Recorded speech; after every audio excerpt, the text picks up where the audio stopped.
La palabra de Dios tiene, como vamos a ver esta mañana, esa increíble capacidad, ¿no?, de poder hacernos salir de nosotros mismos, ¿no?, y vernos con otra perspectiva, con otra luz, ¿no?, que es la que Dios mismo nos da. Y por eso en este día también vamos a comenzar esta reunión pidiéndole la ayuda a Dios para poder perder algo más de esa conciencia que naturalmente hay en nosotros, de tal forma que no estemos tan inmersos en nuestras preocupaciones y pensamientos y podamos ver la vida desde otra luz, ¿no?, la de aquel que está no solamente por encima de todas las cosas, sino que nos conoce tan profunda y tan íntimamente que Él sabe lo que hay en nosotros, lo que ni siquiera podemos expresar con palabras, ¿no? Como David, el salmista, dice, Él conoce hasta nuestros gemidos, hasta los sonidos que expresamos a veces, ¿no?, en nuestra queja, que no tienen discernimiento, entendimiento racional. Y ahora, al hablar y dirigirnos a Dios, también tenemos que recordar que hay alguien que intercede por nosotros, ¿no? No solamente lo hacemos en el único nombre por el cual tenemos la seguridad de que hay un Dios y que nos escucha, sino lo hacemos también con la ayuda del Espíritu Santo. Y el Espíritu Santo, que es también quien nos da vida, es el que intercede en nuestra debilidad por nosotros, el que hace entender lo que ni siquiera nosotros somos capaces de expresar y de poder decir a Dios. Vamos a pedírselo así a Dios en el nombre de Jesús, con la ayuda de su Espíritu.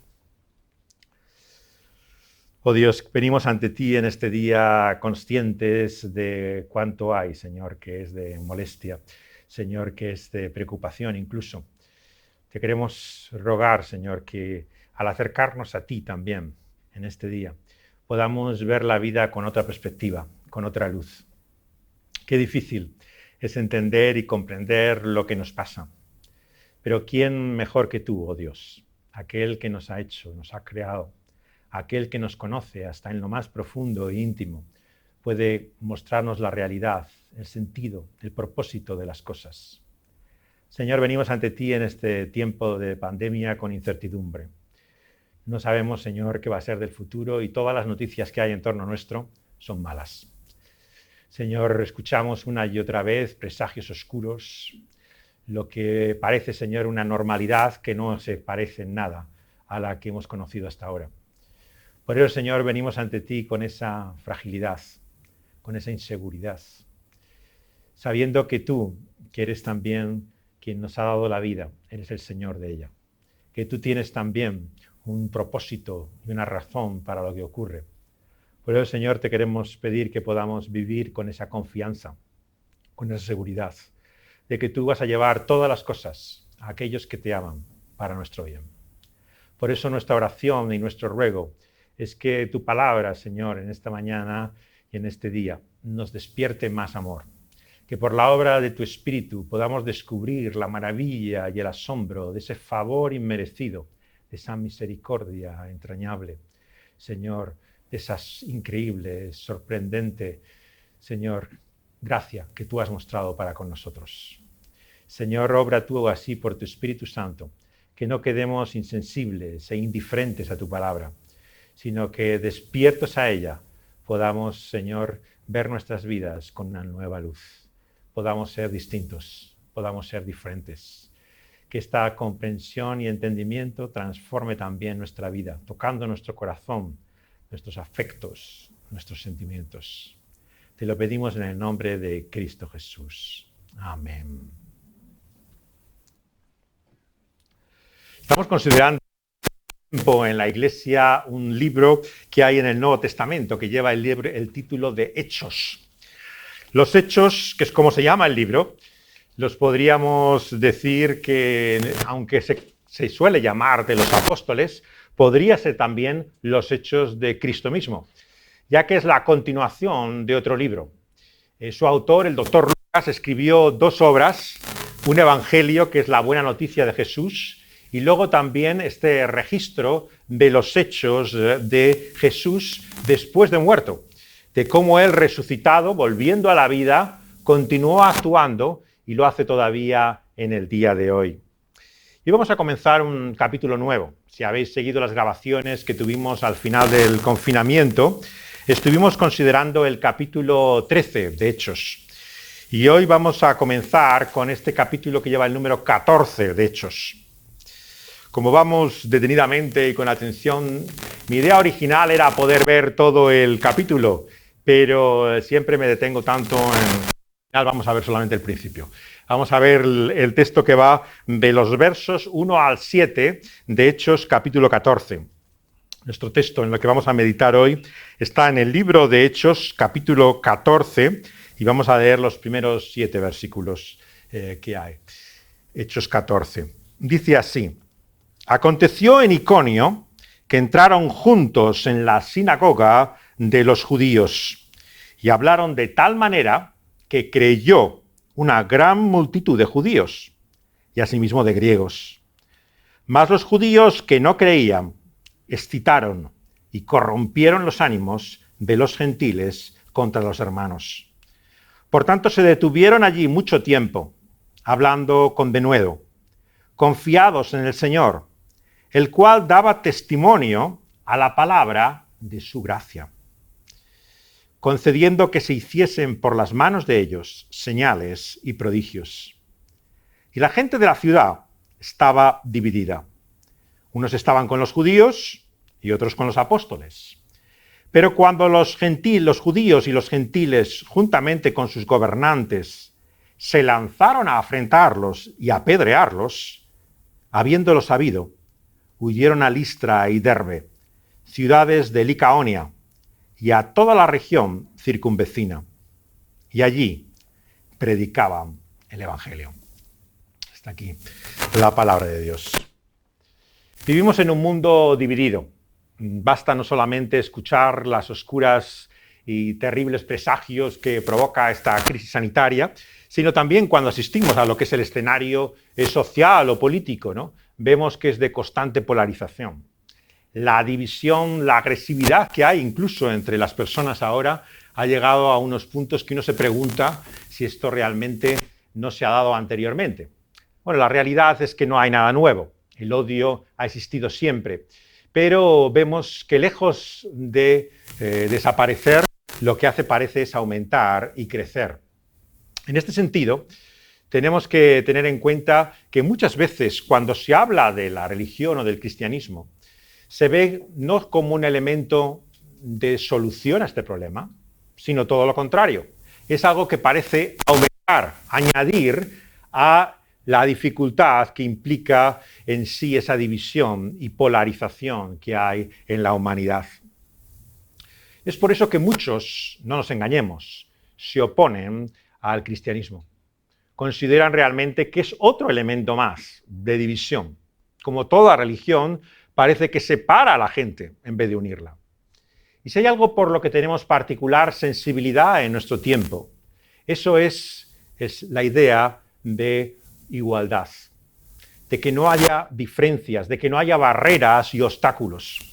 Y en ese sentido, tenemos que ver que el cristianismo, al llevar a esa división y separación que aquí encontramos en este relato de la predicación en Iconio, para mucha gente vemos que lejos de aunar, de juntar a las personas, lo que hace es separarlas y dividirlas. Es por eso que tenemos que considerar que lo que aquí ocurre es evidentemente una separación, una división en la humanidad. Pero ¿qué es lo que las separa?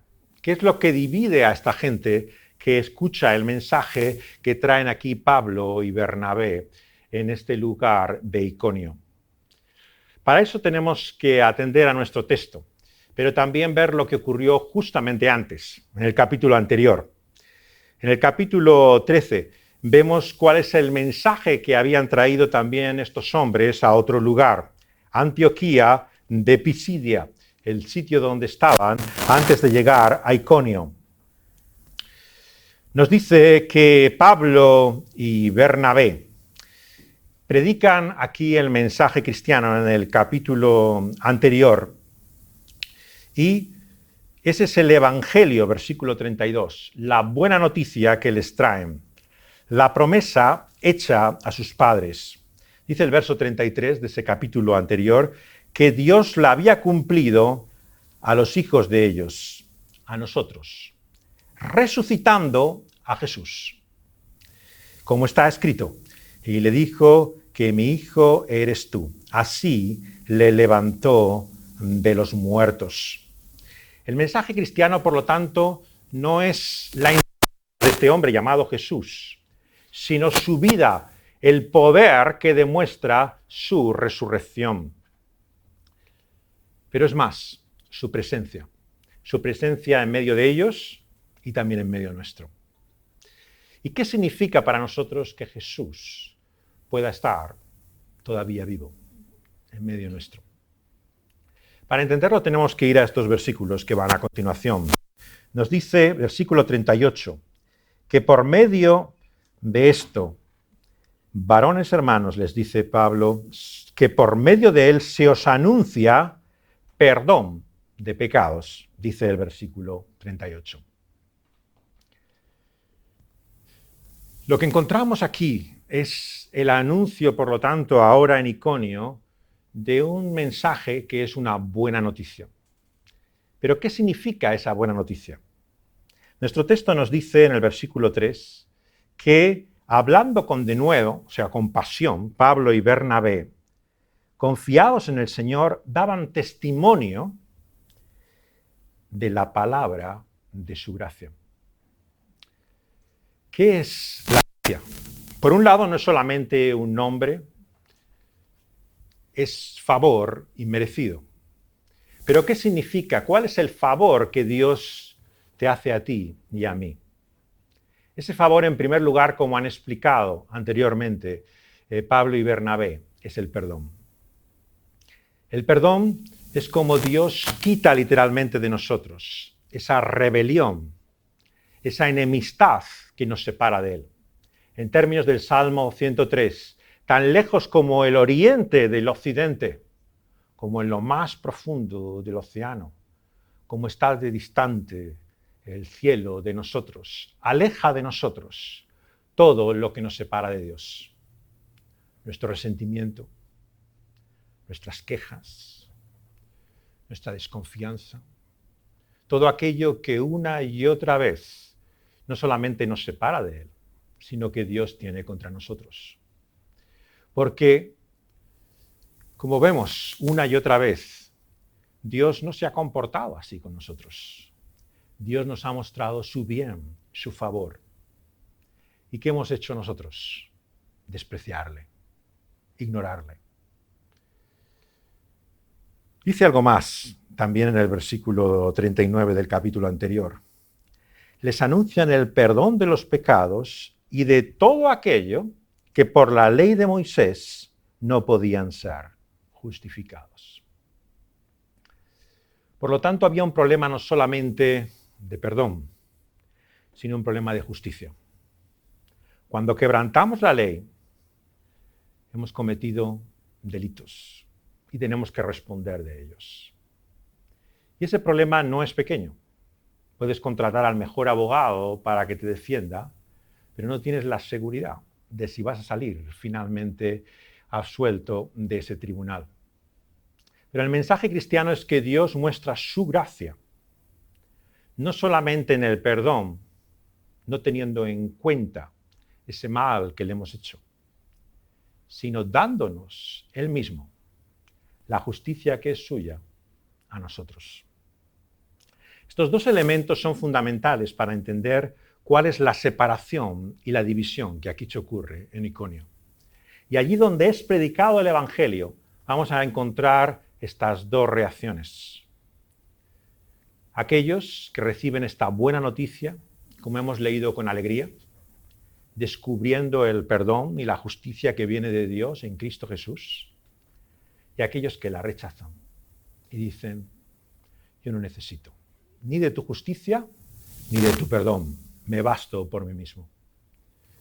Y esto, como vamos a ver, tiene graves consecuencias. Esa separación es la única que Dios reconoce, aquí y ahora y por toda la eternidad. A Dios no le importa la raza, no le importa el género, no le importa el pueblo, la nacionalidad, la situación social o económica en la que estás. Solo le importa lo que haces tú con este mensaje. Y Dios te dice, yo he enviado a mi propio Hijo por ti. He dado su vida por ti. Te ofrezco este cheque. Por tus pecados te doy la vida de Jesús, firmada con su propia sangre. Y tú la desprecias. Tú la rechazas. Las consecuencias, por lo tanto, de ignorar, de pasar por alto lo que Dios nos ofrece aquí, por su buena noticia, son malas noticias. Tan malas noticias que, como vimos en el capítulo anterior, Dios advierte que hay graves consecuencias para ello. Porque si no es Cristo el que paga por ese mal que es tuyo, eres tú el que vas a tener que responder de ese mal ante su tribunal eterno por toda la eternidad. La palabra de Dios, por lo tanto, nos muestra que aquí estamos ante una disyuntiva, ante algo que realmente marca verdaderamente el cruce de caminos más importante y significativo que podemos encontrar en la vida. ¿Qué es lo que hacemos con esa buena noticia que es el Evangelio de Dios, que significa su gracia? Y tal y como respondemos delante de ello, nos encontramos bien con el favor de Dios, como con su rechazo. Nos encontramos con la vida que Dios nos da por medio de su Hijo, o todo lo contrario. Tendremos que responder ante Él y su justicia. ¿Por qué desprecian y rechazan muchos el mensaje de la gracia de Dios? En primer lugar, porque estos judíos que leemos aquí que estaban en la sinagoga, una gran multitud de judíos, pero también había griegos, personas que se habían acercado al judaísmo y conocían y querían saber de esa ley. Estas personas entendían que en sus vidas faltaba algo, que no vivían como debían delante de lo que es ese orden, esa ley, que entendían que rige y marca lo que es justo de lo que no lo es. Como tantas personas tienen un concepto de lo que es bueno y de lo que es malo. En Inglaterra había una conocida periodista, comenzó en la radio y luego acabó en la televisión, Margarina Lansky se llamaba. Lansky era una mujer judía, atea y bastante militante intelectualmente contra la religión y todo lo que eso significaba. Y hacia el final de su vida organizaron un debate de los que ella solía participar y tenía muchos de este tipo de programas de discusión en la BBC. Y una vez la enfrentaron con algunos cristianos, ¿no? Sus opiniones acerca del ateísmo y lo que ella pensaba en contra de la religión. Y Margarina Lansky dijo, ¿sabéis lo que yo envidio de vosotros, los cristianos? El perdón. A mí no me perdona nadie. Lo que Lansky estaba diciendo es la convicción que muchos judíos que han llegado también al ateísmo han tenido. ¿Qué es el perdón? ¿Cómo puede ser posible siquiera el perdón? Ella, como judía, como aquellos que estaban en Iconio, sabía que había una ley. Una ley que había transgredido una y otra vez. Y Dios tiene un caso en contra nuestro. Y ese caso tenemos muy poca expectativa de poder salir libres de él ante su juicio y tribunal perfecto. No solamente hemos tenido malos pensamientos acerca de él y de otros, es que nuestros actos, nuestra vida, habla en contra nuestra. Es como si hubiera un vídeo en el cual estuviera todo lo que nos avergüenza de nuestra vida, lo que ni siquiera aquellos que viven con nosotros y que son más íntimos y cercanos puedan conocer. Y esa es la realidad de tu vida, lo que tú eres y nada más. Pero lo que Dios nos ofrece aquí por su gracia es borrar ese vídeo. Es quitar de nosotros todo aquello que es causa de vergüenza y de lamento para nuestra vida, por la inmensa sorpresa y asombro de su perdón. Pero el Evangelio no es solo que podemos ser libres de nuestros pecados, pasados, presentes y futuros, es que en los créditos de ese vídeo se nos ofrece algo que no es nuestra propia vida, que es la vida de otro, la justicia de Cristo Jesús. Gresham Machen, el gran teólogo presbiteriano americano, que tuvo todo este debate con el liberalismo teológico que negaba los milagros y todo lo sobrenatural del cristianismo. Cristianismo y liberalismo se llamó su libro más conocido. Cuentan que al final de su vida, cuando estaba moribundo en la cama, sus últimas palabras de Machen, el fundador del seminario de Westminster en Filadelfia, era: gracias Dios por la obediencia perfecta de Cristo Jesús. Las palabras de Machen te muestran que tu vida no es tu vida solamente. Es la vida que has recibido por medio del perdón, pero también la justicia de Cristo Jesús. Y qué diferente es que tu vida no sea sola tu vida, sino que sea la vida de Jesús. Porque la vida de Jesús es perfecta, es sin mancha, es limpia de acuerdo a la justicia de Cristo Jesús. Y comprender esto es comprender el Evangelio. Es descubrir que Dios no ha tratado con nosotros como merecemos, sino que nos ofrece su gracia. Y por lo tanto, como en el versículo 3, cuando con pasión y denuedo aquellos hombres hablaban y daban testimonio de esta palabra era su gracia, el favor inmerecido de Dios. ¿Y por qué tanto rechazan esa gracia? Porque quieren merecerla por sí mismos. Quieren hacer algo.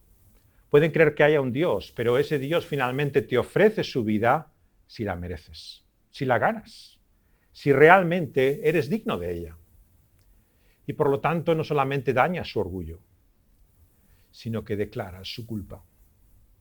Esto, no nos engañemos, es lo que mucha gente tiene en contra del cristianismo, entonces como hoy. No quiero escuchar un mensaje que implique nuestra culpa. Háblame de ese favor, de ese amor de Dios, de su beneplácito, pero no me digas que yo tengo culpa de nada. Porque si alguien tendría culpa de lo que pasa en esta vida y en este mundo y en esta crisis, será Él que lo ha hecho. Pero yo, ¿qué culpa tengo de todo esto? Todo nuestro ser se resiste a esta idea, a la declaración, a la aceptación, a la confesión de que somos culpables delante de Dios. Y por lo tanto, muchos entonces, como ahora, no tienen paciencia para escuchar la palabra apostólica, porque no quieren reconocer su culpa delante de Dios. Y esos judíos, versículo 2, que no creían, nos dice que excitaron, corrompieron los ánimos de aquellos que eran de origen gentil contra los hermanos, contra aquellos enviados apostólicos que habían traído este mensaje de gracia. Como dijimos la última vez, en el capítulo anterior, esta es la paradoja de la religión. Lo comparamos con la famosa frase del perro del hortelano, la obra de teatro clásica española, que ni come ni deja comer. Ni él quiere ese mensaje ni quiere que los demás lo oigan. El rechazo al cristianismo, tenemos que tener en cuenta que tiene siempre ese doble componente. Por un lado va dirigido contra los mensajeros, contra aquellos que traen ese mensaje, aquellos que lo hablan, pero también, y no lo debemos olvidar nunca, actúa en contra de los que lo pueden escuchar. Les quiere vacunar, inmunizar contra el efecto que pueda tener escuchar ese mensaje. Y este país, no lo olvidemos, ha tenido una religión que parece haber inmunizado a muchos de sus ciudadanos de todo mensaje religioso. Ya no es solo que no les interese, que no les afecte, es que realmente no les produce efecto alguno, están como inmunizados, no produce realmente nada en ellos de respuesta. Y esta es una gran diferencia con otras muchas partes del mundo. Verdaderamente nos encontramos con una insensibilidad que se ha producido, ¿no?, por un clima del cual la religión misma es responsable. Ni ella ha recibido ese evangelio, ni quiere que nadie lo tenga. Y tristemente, tengo que decirlo, Hoy, desde muchos púlpitos, se hablará de la moralidad, se hablará de la honestidad, de la necesidad de tener una buena vida, de que haya más comprensión, tolerancia y amor entre las personas, pero nada, absolutamente nada, de lo que constituye el corazón de este Evangelio, de la gracia de Dios mostrada en la entrega de Cristo Jesús para nuestro perdón y para nuestra justicia. Y esto no es un problema nuevo. Martín Lutero, ya en 1505, tuvo esa experiencia por la cual, leyendo Romanos, vivió lo que aquí tuvieron aquellos que escucharon también el mensaje apostólico en Iconio y en Antioquía de Pisidia. Descubrió que él, siendo monje, también era culpable delante de Dios, que tenía malos pensamientos, que había resentimiento, egoísmo, impureza, que estaba lejos realmente de Dios y de su voluntad. Y sintiendo esa culpa, descubrió en esa palabra apostólica la maravilla, el asombro de ese mensaje del perdón. Y lo abrazó, lo hizo suyo. Y sintió en aquella torre, en 1519, una experiencia de seguridad que nunca había tenido anteriormente. Se debatía desde conocer ese Evangelio hasta realmente saberse cómo era delante de Dios. Pero Dios, por su Espíritu, produjo esa obra que hacen muchos creyentes, de llevarles a conocer el sentido, pero también la experiencia de lo que significa la obra de Jesús por nosotros. Se detuvieron allí mucho tiempo, nos dice el versículo 3. Y juntamente con la palabra hicieron señales y prodigios, dice el final del versículo 3. Debemos siempre unir lo que Dios ha unido, no separar lo que Dios no ha separado. Los milagros, las señales, son evidencias, muestras de esa palabra, testimonio y predicación. No tienen un sentido separado, independiente. La gente que busca milagros y señales, independientemente de esta palabra y de este testimonio, no puede recibir verdaderamente el conocimiento de lo que Dios quiere decirnos. Porque, como vemos en el ministerio apostólico, estaban unidos, no podían separarse. Uno daba testimonio por sus propios hechos de la verdad de lo que estaban diciendo. Pero la gente estaba dividida. Muchas veces pensamos, bueno, si yo viviera un milagro, si yo, esto que le pido a Dios, esta señal prodigiosa que me gustaría ver en mi vida, ocurriría, entonces creería. Qué ingenuos somos. Aquellas personas fueron testigos delante de ellos de señales y prodigios. No solo palabras, sino vieron los actos de Dios asombrosos. ¿Y qué nos dice a continuación? Que la gente estaba dividida, versículo 4. Unos estaban con ellos, pero otros estaban en contra. No pensemos que el milagro es la manifestación incontestable de la verdad de Dios, que nadie va a refutar. No es cierto. No lo fue entonces ni lo es ahora. ¿Por qué? Porque podemos tener evidencias de la obra sobrenatural y milagrosa de Dios, mostrando su bondad para con nosotros, y seguir viviendo como si eso no hubiera ocurrido. ¿No has tenido esa experiencia que a veces tenemos en la vida? Yo la he conocido, de que te ocurre algo maravilloso, algo que realmente no te imaginas ni creas que sea posible. Y piensas en ese momento, bueno, ya nada va a ser igual.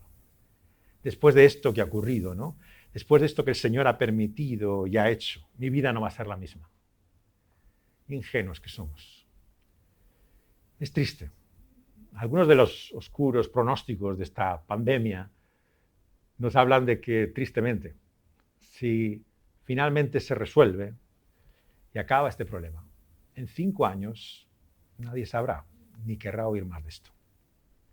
La literatura y la ficción, escuchaba el otro día, de hecho, da poco testimonio, por ejemplo, de lo que fue aquella terrible epidemia, ¿no?, que se llevó con el nombre de gripe española. Fue a comienzos del siglo pasado y arrasó, ¿no?, una mortandad descomunal. Pero es curioso que hay muy poca literatura, testimonio en el arte, incluso registro de lo que fue una una serie realmente ya no solo comparable de muertes a la que hoy estamos viviendo por causa del coronavirus, ¿no?, sino incluso mayor, dicen, la que hubo de cifras. Pero es curioso que la gente, en cuanto esto pasó, ya no quería oír una sola palabra sobre ello. Por eso es que probablemente, si Dios quiere que algún día acabe esta pandemia, no pensemos que va a haber inmensidad de películas, libros, historias sobre ello. El día que acabe, la gente no querrá oír una sola palabra más sobre esto. Querrá literalmente borrarlo de su mente, que nunca ha ocurrido, que no ha pasado. Es como cuando uno sale a la calle después de estar confinado, como estamos tanto tiempo, ¿no? Es esa liberación por la que quiere la vida de antes. Quiere recuperar aquello que se ha perdido. No va a estar acordándose, recordando cómo era la vida cuando tenías todas estas limitaciones. Lo que quiere es disfrutar de que ha recuperado esa situación. Y esto es tristemente lo que ocurre muchas veces con intervenciones sobrenaturales, milagrosas, que Dios puede hacer en nuestra vida. En un principio pensamos que nada va a ser igual, que todo va a ser distinto. Pero incluso los milagros vemos que no producen ese cambio radical. ¿Por qué? Porque hay algo más profundo, la división que aquí encontramos. La división del versículo 4, por el cual unos estaban en contra y otros estaban con los apóstoles, demuestra que realmente el problema que la gente tiene con el cristianismo no es una cuestión meramente intelectual. Hay gente que dice, bueno, si tú me das pruebas, si me das evidencias, si tú me demuestras esto, yo lo creo. Pero aquí vemos tanto pruebas en su argumentación apasionada, lógica, razonada. Pensemos en la mente que tenían los apóstoles, ¿no? Eran increíblemente grandes defensores y presentadores de la fe, pero no se basaba en su argumentación. No era la manera de su razonamiento lo que convencía a aquellos que estaban con ellos, pero tampoco sus milagros, ojo. Tampoco eran las señales prodigiosas realmente lo que hicieron que fuera incontestable. Los que estaban en contra estaban en contra. Y los que estaban a favor es porque habían experimentado y descubierto una vida que antes no conocían. Es por eso que tenemos que darnos cuenta hasta qué punto esta división y separación no es fácil de explicar humanamente. ¿Por qué uno es creyente y otro no? ¿Por qué dos personas pueden estar en la misma familia, vivir la misma situación, poder tener una misma experiencia, haber llegado a la fe y conocer una iglesia, y luego tener caminos tan distintos en la vida? Uno ser opuesto, lejano, indiferente, rechazar todo esto, y otro realmente vivir en torno a esta realidad. No es fácil de explicar. No hay nada que apunte claramente en esta persona para poder mostrar por qué es distinta a la otra. Lo que vemos aquí, por lo tanto, es que hay una división, hay una separación que se produce. ¿Y qué ocurre? Los judíos y gentiles, juntamente con los gobernantes, se lanzan a afrentarlos, versículo 5, y los apedrean.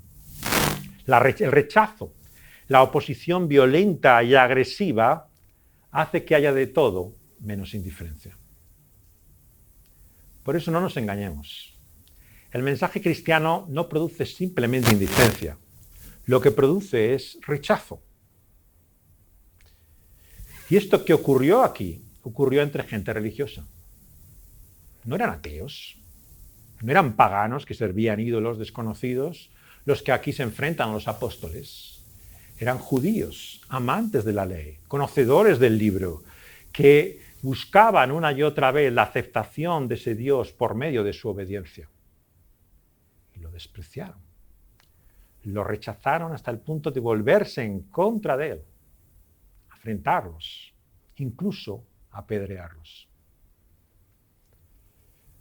Por lo tanto, tenemos que entender que cuando sentimos malestar al hablar del Evangelio, cuando las personas se muestran tan inquietas, ¿no?, es porque realmente estamos tocando una fibra muy sensible, una fibra que produce rechazo, igual que atracción. Y acaba nuestro texto diciendo que, habiéndolo sabido ellos, huyeron a Listra y a Derbe, ciudades de Licaonia y toda la región circunvecina, predicando allí el Evangelio. Un teólogo antiguo bautista, Borham, decía que la obra de la predicación apostólica que vemos aquí en Hechos, más que una vela, es como un pájaro. Una vela ilumina en la oscuridad y cuando se apaga, lo que quedan son las tinieblas. Pero lo que vemos en el libro de los Hechos, cuando el cristianismo se extiende aquí, como vemos por toda Asia hasta llegar a Europa, lo que ocurre es que es como un pájaro, que cuando es ahuyentado, se va a otro sitio a cantar. Busca otro árbol, encuentra otro lugar y le hace partícipe de su sonido y de su música a otros. Y es así como Dios ha provisto también el ministerio y el testimonio de esta verdad cristiana. Por muy grande que sea la oscuridad, no podrá acabar con ella. Si tú no quieres escuchar, habrá otros que puedan oír su canto y seducidos, maravillados por él, reconozcan en él la melodía celestial de lo que es la música de Dios que nos habla de su gracia y de su amor en Cristo Jesús. Por eso es que no debemos perder el tiempo. Cuando alguien endurecido rechaza este mensaje una y otra vez y no quiere oír más. No hay que darle a la gente con la Biblia en la cabeza. Quiera escuchar o no quiera escuchar. Estar una y otra vez, pesadamente, insistiendo en ello, cuando no tiene paciencia ni interés en oírlo. Cuando unos rechazaban el Evangelio, como vemos aquí, los apóstoles, al oírlo, se marchaban y se iban a otro lugar. ¿Por qué? Porque el cristianismo no se basa en la imposición. Esta es la gran diferencia con religiones como el Islam. El Islam significa su propia palabra sumisión. Es la manera como crece, se extiende sobre la faz del mundo, sometiendo a otros. Pero el verdadero cristianismo, no el travestismo, la corrupción, la manera de la cual se ha presentado en cierta religión como cristiandad, sino el auténtico mensaje apostólico, no se basa en la imposición. Cuando no lo escuchas, me voy a otro sitio y allí traigo ese mismo mensaje que otros lo oirán. Por lo tanto, tenemos que comprender que tenemos una misión en este mundo. Pero esta misión no es simplemente combatir y luchar. Hay muchos cristianos atrincherados en esta época, como en todas ellas, que consideran que su tarea y su labor es estar batallando por esta verdad que Dios nos ha dado, quieran o no quieran oírla, escuchen o no escuchen, que van a tener que aguantarla. Pero esa no es la misión cristiana. La misión cristiana no es llegar a la gente de tal manera, ¿no?, a manipularla o hacerla que acepte, quiera o no quiera, la realidad de lo que Dios nos dice en su palabra. El verdadero cristianismo, por lo tanto, entiende que tiene esa misión que no se basa en la imposición, sino en la proclamación. Fijaos que no hay otro medio que Dios utiliza para poder extender su mensaje en este mundo que el anuncio, que la proclamación de esa buena noticia. Es un medio frágil, débil. Son palabras, al fin y al cabo. Pero Dios, por medio de su Espíritu, puede utilizar nuestras palabras de tal forma que produzca este cambio, esta aceptación. Pero no sería fiel a este mensaje apostólico si no te advirtiera también hoy las consecuencias de rechazar ese mensaje. Lo hace anteriormente también en Antioquía de Pisidia, esta comisión apostólica. Les muestra lo que ocurrirá, y hace referencia a Habacuc y al profeta del Antiguo Testamento, que les anuncia también de esa propia justificación por la cual pueden tener paz para con Dios, pero también les advierte que si no escuchan, si se endurecen sus oídos, Él hará traer un pueblo extraño, los babilonios, y hará venir el mal contra ellos, y acabará y destruirá a su propio pueblo. Ese es el final del Antiguo Testamento. Al principio de la Biblia, ¿no?, vemos cómo Dios empieza a revelarse, a mostrarse a personas de aquellos que ha creado y ha hecho, y les revela quién es Él, desde Abraham y su familia, y llega a formar esta gran nación que le da el nombre de Israel, de aquel que no se conocía precisamente por su gran honestidad y dignidad, sino todo lo contrario, Jacob. Da nombre a este pueblo. Pero ¿qué ocurre al final del Antiguo Testamento? Todo el mensaje profético es como si ese mismo Dios se hubiera vuelto contra su pueblo. ¿Dónde se ha visto esto? En ningún culto y religión. La gente sirve a sus dioses para que le muestren su favor. para que le vaya bien. Pero ¿quién va a adorar a un Dios que se puede volver en contra tuya? Es cierto que muchos, por temor y superstición, presentaban ofrendas y sacrificios intentando reconciliarse con él. Pero el mensaje profético es que a este Dios no le basta eso. Este Dios no quiere sus ofrendas y sacrificios para mostrarle su favor. Este Dios quiere que le conozcan a él y reconozcan la justicia que hay en él, pero sobre todo su favor inmerecido. Cómo les ha mostrado su gracia una y otra vez, su misericordia. Pero si se endurecen sus oídos, si no quieren saber ya más de él y de su gracia, el Señor anuncia que tendremos que responder de nuestro propio mal delante de él. Porque solamente hay dos opciones. O Cristo Jesús en su cruz, por su muerte, lleva el pago de ese nuestro mal, o somos nosotros los que vamos a tener que sufrir las consecuencias, el castigo y la condenación de ese nuestro mal. Cuando Cristo en aquella cruz clamó, Telestai, consumado, hecho, estaba diciendo el término que en todos los mercados en el mundo antiguo se decía cuando uno pagaba un dinero que debía. Saldada la deuda. Está pagado. No hay nada más que hacer. ¿Y qué dirías a aquel que pagándote tu deuda te resistes una y otra vez y quieres pagarla tú en su lugar?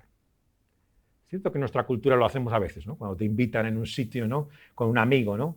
Hay como esa competición, a veces aparente, claro, la gente hace gesto como que va a pagar y luego no quiere pagar realmente, pero intenta como hacer que es generoso y muestra su buena disposición, ¿no? a invitar al amigo, ¿no?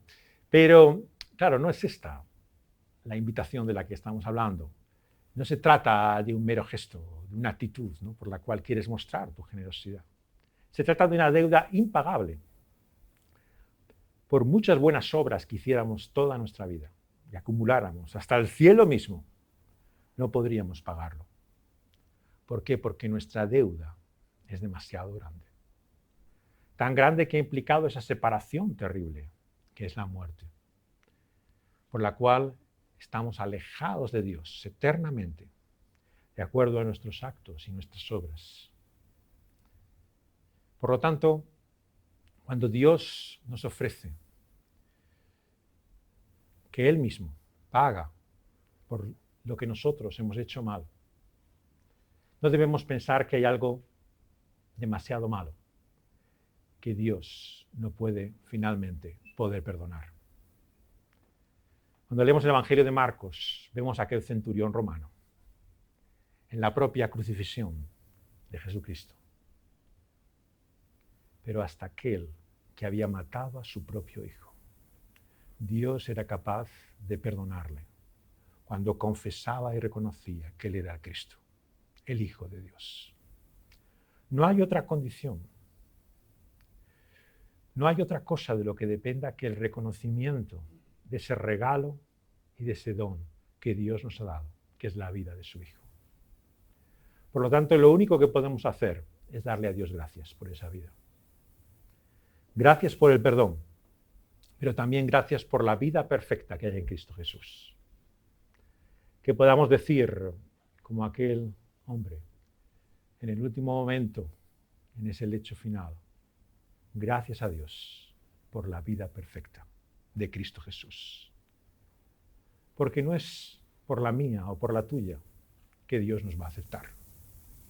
No es por otro nombre que se van a abrir las puertas del cielo y de su gloria para siempre, sino por el de su bendito, amado Hijo, Cristo Jesús. Es por eso que comprender quién es Jesús es comprender el Evangelio. Comprender la maravilla y el asombro de lo que significa el don y el regalo de esa vida y de su justicia por nosotros. Es comprender finalmente la única esperanza que tenemos en la vida y en la muerte. Vamos a pedirle a Dios que podamos aferrarnos a ella y confiar no en ninguna otra cosa, sino en el Señor. Como en el versículo 3, confiados en el Señor, Le vamos a pedir también que sigamos llevando este mensaje. En medio de muchos obstáculos, impedimentos, de todas las dificultades que estamos viviendo. Pero tenemos una misión también en este mundo. Y no se basa en nuestra propia confianza, en nuestra capacidad de argumentación, en lo asombroso de nuestros hechos. Se basa en el Señor. En Él confiamos, que en Él hay el poder para que las personas reciban esa palabra de su gracia. Vamos a dar la gracia a Dios por ella y pedirle que podamos también comunicarla a otros. Oh Dios, en este día, Señor, queremos reconocer que no nos has tratado, Señor, como merecemos. Que nos has mostrado tu favor, tu gracia inmerecida una y otra vez. Pero, Señor, somos conscientes también de que fácilmente te olvidamos. Te rechazamos, te despreciamos, Señor, te ignoramos. Por eso, Señor, somos también, Señor, ahora, en este momento, conscientes de que tenemos la realidad de nuestra culpa delante de ti. De que una y otra vez, Señor, te ofendemos. Por eso queremos no ser orgullosos, sino confesar, Señor, la realidad de nuestro mal delante de ti. Tu santa ley es justa y perfecta y nos muestra, Señor, cómo debiéramos vivir. Pero esa ley no nos puede justificar y no nos puede salvar. Señor, ayúdanos por eso a recibir ese mensaje apostólico, por el cual no es por la ley que podemos ser justificados, sino por la vida de Cristo resucitado, entregado en aquella cruz por nosotros. Ayúdanos a entender la realidad del perdón, que no importa lo que hayamos hecho, lo que ahora nos avergüence, Señor, lo que temamos que podamos hacer en el futuro, que hay verdadero perdón por la muerte de Cristo Jesús. Ayúdanos a entender, Señor, que esa ley nos lleva, Señor, al Cordero que ha entregado su sangre por nosotros, que limpia todo pecado. Si hay alguien entre nosotros que nos está escuchando, que no tiene esa seguridad del perdón, Señor, te rogamos que pueda recibir esa palabra de tu gracia y comprender, Señor, que por medio de lo que Cristo Jesús ha hecho, ya no tienes nada en contra de ella. Señor, te queremos dar gracias también por esa vida perfecta que hay en Cristo Jesús. Porque estamos lejos, Señor, de tener la vida que quisiéramos tener. Nos da vergüenza a veces llamarnos cristianos. Tú, cristiano, mira lo que haces, mira lo que hablas, cómo piensas, cómo te puedes creer que puedas ser cristiana o cristiano. Señor, ayúdanos a entender, Señor, en qué consiste verdaderamente nuestra fe. ¿Cuál es la vida que podemos presentar delante de ti ahora y en el momento de nuestra muerte? Que no es otra vida que la vida justa y perfecta de Cristo Jesús. Señor, gracias porque somos justificados, tanto por su vida como por su muerte. Por eso, Señor, ¿qué otro nombre podemos amar, podemos bendecir, podemos alabar, Señor, en este día? Con mayor razón que el nombre de tu amado Hijo, Cristo Jesús. Si Él es todo para nosotros, si no hay nada en nosotros que finalmente merezca la pena, sino lo que tú nos das en Cristo Jesús, ¿qué otro nombre podemos pronunciar, Señor, con mayor entusiasmo, con mayor pasión y denuedo que el nombre de tu amado Hijo? Señor, ayúdanos a dar testimonio a aquellos, Señor, que lo único que conocen es una religión que les ha dejado, Señor, inmunizados frente a este Evangelio, que no quieren saber ni escuchar, Señor, acerca de la realidad de la palabra de tu gracia. Danos la gracia en nuestros labios y en nuestras palabras para poder hablar así, con pasión y denuedo, pero también con gracia y amor, de la realidad de quién es Cristo Jesús. Te lo pedimos no para nuestro reconocimiento, no para nuestra gloria, sino para la de tu Hijo. Señor, confiamos y esperamos en ti, Señor, porque sabemos que por amor a tu Hijo, tú eres capaz de hacer cualquier cosa. Si tú has dado, Señor, con Él la vida misma, ¿cómo no nos darás también con Él todas las cosas? La salud, el bien, la paz, Señor. la felicidad que necesitamos. Señor, te lo suplicamos en el nombre de tu bendito Hijo, el Señor Jesús.